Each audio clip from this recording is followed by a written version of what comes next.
It's a good question because I have the problem with my eyes and I'm in the process of thinking to correct it with laser.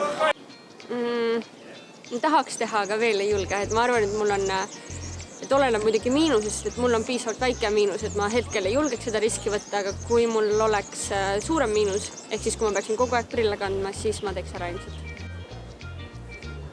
I will do this operation. Jaa, sest Gunnari vend tegi Lätis odavam kui Eestis. Ma veits kardan, et äkki läheb kogemata midagi nässu ja jään pimedaks.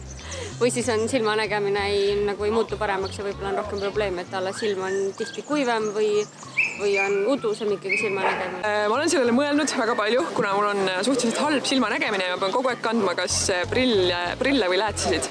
Ja ma olen isegi kontrollis käinud ja öeldi, et väga-väga hästi sobib minu paksarukiht, aga ma olen seda edasi praegu lükanud just seetõttu, et see uus tehnoloogia on veel nii uus, et veel ei ole nagu nii palju aega sellest möödas, et näha, kas see tõesti mõjub nagu silmadel hästi. Et kui ma ootan näiteks veel, ütleme 10 aastat, siis äkki juba on nii tehnoloogia parem, kui need selle põlvkonna nagu tulemused käes. Et võib-olla siis ma julgen rohkem.